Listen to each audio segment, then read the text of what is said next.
Lo dijo en la primera hora. 8:08 de la mañana, entramos a la última hora de nuestro espacio de noticias. Nos atiende telemáticamente la superintendenta de Economía Popular y Solidaria, Margarita Hernández. ¿Cómo le va, superintendenta? Recibo el cordial saludo de quienes hacemos este espacio, Belkis Sánchez, y quien habla, Fabricio Vela. ¿Cómo está usted? Buenos días, muchísimas gracias, señorita Sánchez, señor Vela, mucho gusto, gracias por el espacio, buenos días a todos quienes escuchan su programa. Gracias a usted por atendernos. A ver, pregunta directa, ¿por qué la Superintendencia de Economía Popular y Solidaria es el organismo que se encarga justamente de establecer el control sobre ese segmento en donde, por ejemplo, las cooperativas de ahorro y crédito tienen un papel preponderante? ¿Cuál es la situación de este sector? ¿Qué tan sólido está el sector de las cooperativas de ahorro y crédito, superintendenta? Gracias, señor Vela, por la pregunta, porque nos lleva directamente a un tema que para la superintendencia es fundamental y es la gestión de la información. Si nosotros queremos entender la situación de un intermediario financiero, tenemos que recurrir a los datos. Y son precisamente estos datos los que nos permiten hacer un diagnóstico. Por ejemplo, entender cuál ha sido la evolución de los activos o lo que estos activos representan frente al Producto Interno Bruto. Y si hacemos ese análisis, las cooperativas de ahorro y crédito y las mutualistas de ahorro y crédito para la vivienda, que son parte del sector financiero popular y solidario, han crecido en los últimos 10 años, es decir, desde que existe la superintendencia, en casi el 250%. En este momento superan los activos del sector los 21,000 millones de dólares, y frente a lo que es el PIB representan el 20%, habiendo crecido 13 puntos porcentuales. De la misma manera podríamos ver lo que ha sido el crecimiento y la evolución de los depósitos y la cartera del sector financiero popular y solidario. Y otros indicadores interesantes como por ejemplo los niveles de liquidez y de solvencia, que también dan cuenta de que el sector, a lo largo de este tiempo, desde que existe control, supervisión y regulación específica para las actividades de intermediación financiera que estas entidades realizan, no solo que ha crecido, sino que se ha fortalecido, estabilizándose en un proceso constante de cumplimiento normativo y, por supuesto, de entrega de información, tanto para la gestión de la supervisión y el control, como para la transparencia frente a otros actores del sistema financiero nacional.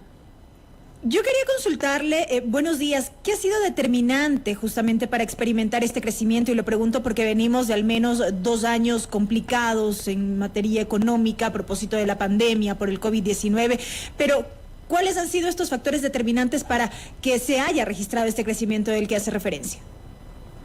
Bueno, el crecimiento del sector, como yo manifestaba, es constante. Correcto. Sí hubo una contracción tanto del crecimiento de los depósitos como de la cartera de crédito en los meses más complejos de la pandemia, ¿no es cierto?, que son el segundo y el tercer trimestre del año 2020. Sin embargo, la recuperación del sector da muestra no solo de esta capacidad enorme de resiliencia que tienen las organizaciones, sino también de estas características que la hacen distinta a otros intermediarios que participan del sistema financiero nacional. Por ejemplo, si es que nosotros vemos la composición de la cartera de crédito del sector, nos damos cuenta de que en un universo, ¿no es cierto?, en el que compararíamos el microcrédito que se coloca en el sistema financiero nacional entre cooperativas y mutualistas y bancos privados, el 69% del microcrédito le corresponde al sector financiero popular y solidario. Los 3 sectores de la economía en donde más cartera se ha colocado es comercio, agropecuario y transporte. Y si nosotros unimos esto a otros elementos como son la presencia de entidades en el territorio, especialmente en los cantones con mayor ruralidad y mayor pobreza, y valoramos el hecho de que las cooperativas colocan crédito en sus socios y de que esa colocación del crédito no solo que ha tenido un crecimiento constante en montos, sino también en número de operaciones, nos damos cuenta de que hay un compromiso de las entidades para con sus socios y las actividades productivas que estos socios realizan. Por otro lado, también vemos un enorme compromiso de los socios con las entidades. Si bien es cierto, hubieron momentos complejos en los que la morosidad creció, ya está volviendo a niveles que son previos a lo que se vio en la pandemia. Y por supuesto eso también nos muestra este vínculo, ¿no es cierto? El vínculo que tiene el socio con su cooperativa y esta condición virtuosa de las cooperativas que permite que efectivamente puedan superar las circunstancias complejas como las que nos ha tocado vivir. Pero ahí, Belkis, yo le quiero hacer notar un tema, y es que no es la primera vez. En otras crisis, el sector ya se ha recuperado muchísimo mejor y mucho más rápido que otros actores del sistema financiero. Estamos dialogando con Margarita Hernández, superintendenta de Economía Popular y Solidaria, en nuestro espacio de noticias a primera hora por Sonorama. Estamos transmitiendo en nuestra señal abierta de radio, así como también en nuestros canales digitales en Facebook Live y también en YouTube. Superintendenta, entiendo que el organismo tiene 10 años, ¿verdad? Así es, la Superintendencia de Economía Popular y Solidaria se creó a mediados del 2012 esto marca un hito, ¿no es cierto?, en este crecimiento que se refería del sector financiero popular y solidario, porque precisamente es a partir de la existencia de la superintendencia que tenemos un control y una supervisión para todos los intermediarios que conforman el sector financiero popular y solidario. En estos 10 años, por ejemplo, digamos, se han generado algunos cierres de cooperativas, en algunos casos cierres que han estado marcados inclusive por denuncias de fraude de sus socios, entiendo que se llaman socios y no accionistas en el caso de las cooperativas. ¿Cómo evalúa justamente este elemento, el del cierre o el de la quiebra? Entiendo que hay varios tipos de quiebras de ciertas cooperativas en el curso de esta década, superintendenta. Yo creo que nos vamos a concentrar en el entorno de su pregunta, señor Vela, en las liquidaciones forzosas, ¿no es cierto?, que son aquellas que se enmarcan en lo que la normativa dice o señala como causales, precisamente para ya tener que retirar del sistema financiero a una entidad en razón de sus niveles de riesgo. De esas liquidaciones, en estos 10 años hemos tenido en la superintendencia 261. Y lo importante de entender este proceso es precisamente lo que se acaba de señalar, ¿no? Una causal de liquidación es un hecho de una gravedad suficiente como para tener que tomar la decisión de retirar a ese intermediario financiero del mercado, precisamente para precautelar tanto los ahorros de quienes han depositado en esa entidad como la seguridad del sector de manera particular y del sistema financiero, por supuesto, en su conjunto. Esto es parte natural del proceso de fortalecimiento que ha venido llevándose a cabo desde la Superintendencia de Economía Popular y Solidaria en aplicación estricta de lo que disponen tanto la Ley Orgánica de la Economía Popular y Solidaria como el Código Orgánico Monetario y Financiero.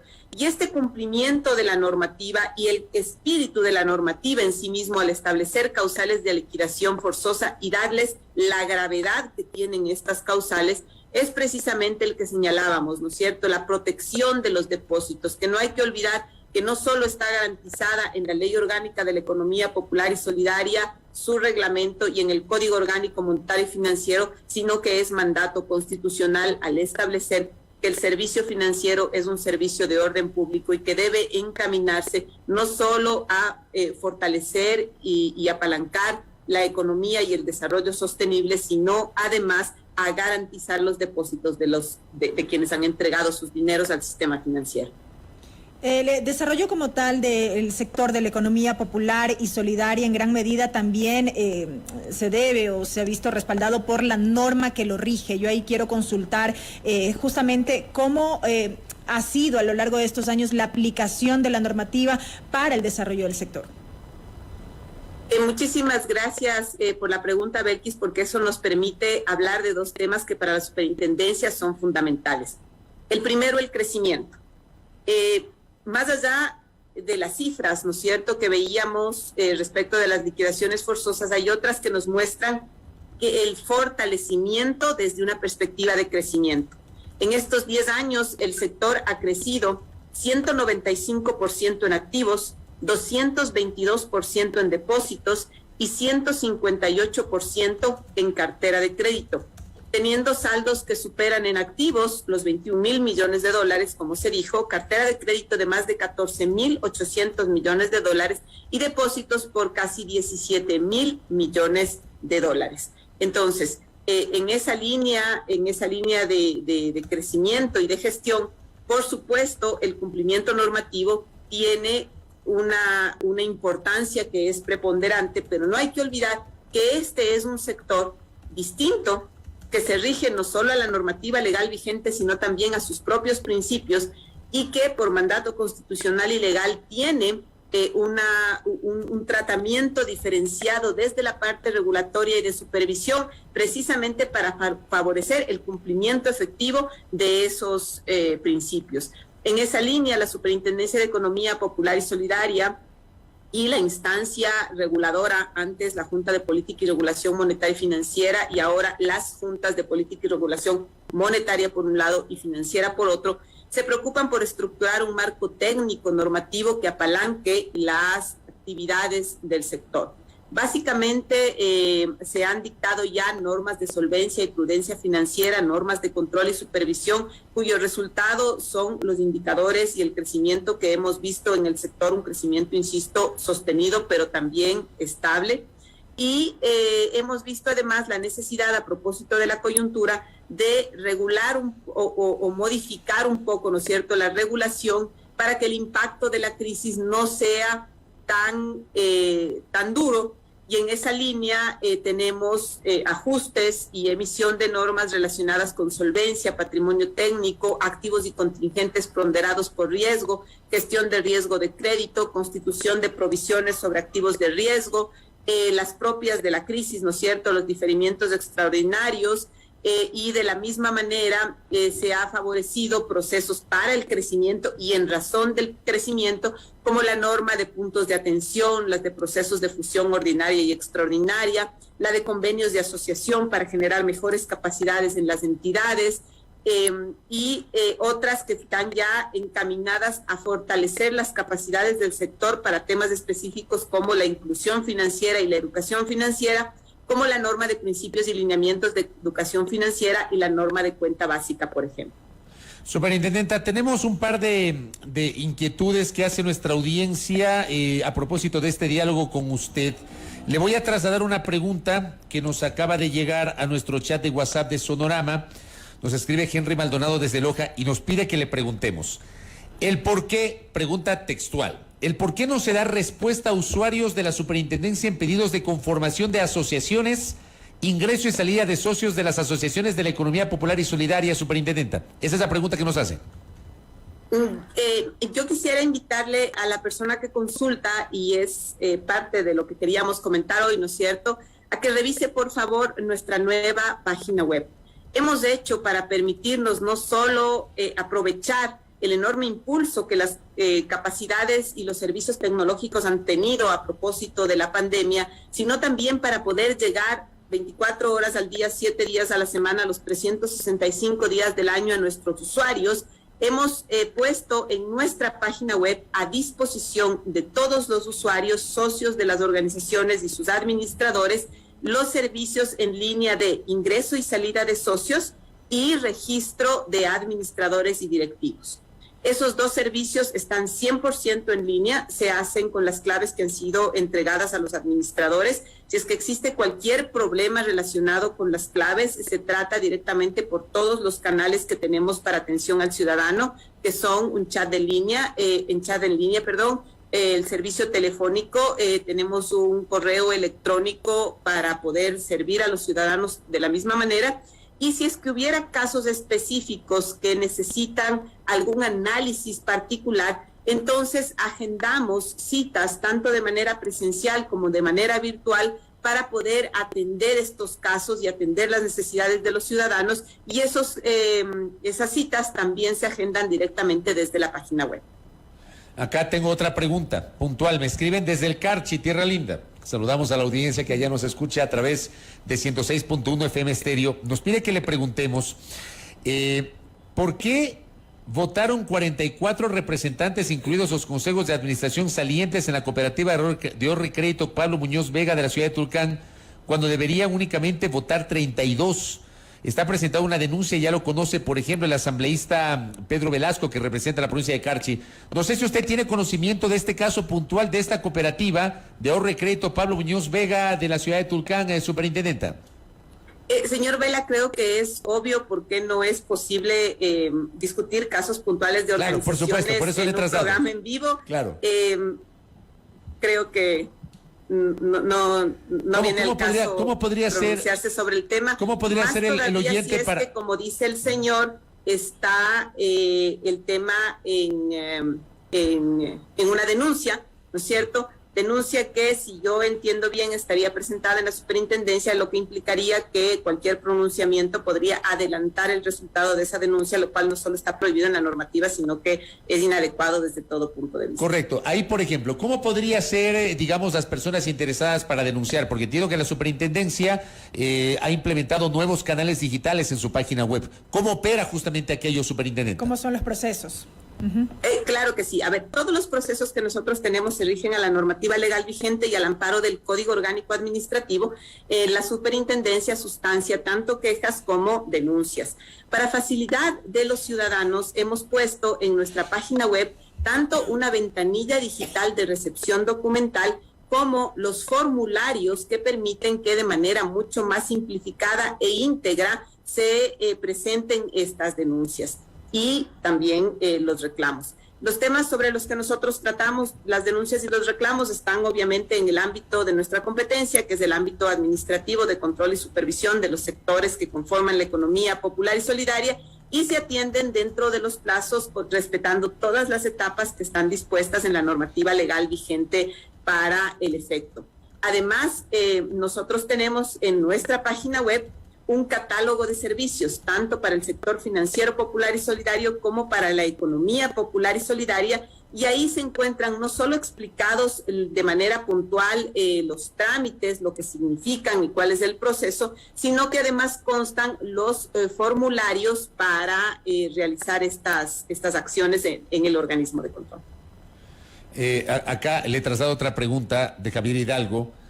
Habla, por ejemplo, sobre las tasas por los servicios en el sector de las cooperativas.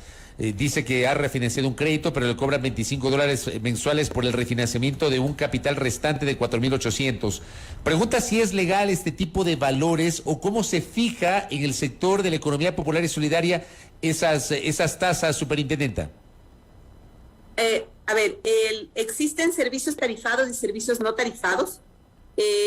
Tendríamos que analizar el caso puntual y ahí yo más bien me permitiría aprovechar este espacio para pedirle al oyente que hace la pregunta que por favor se comunique con nosotros.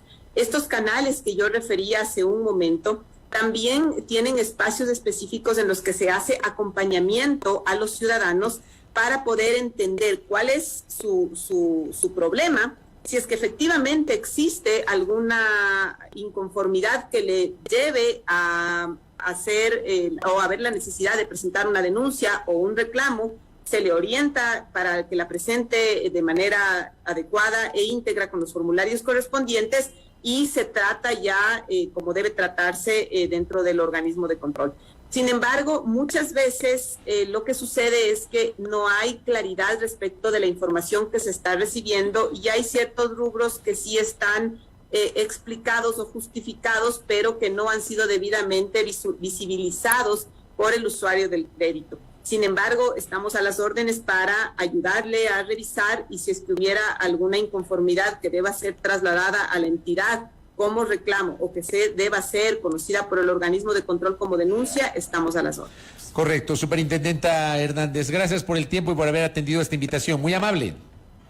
Muchísimas gracias a ustedes y dejo la inquietud para todos sus oyentes de visitar nuestra página web, en especial en nuestro nuevo portal de datos y dentro de ese laboratorio de datos DataSense. Muchísimas gracias. Muy amable a la superintendenta de Economía Popular y Solidaria, Margarita Hernández, hablando justamente sobre la situación de este sector. Primera plana. Todas las noticias, todas las voces.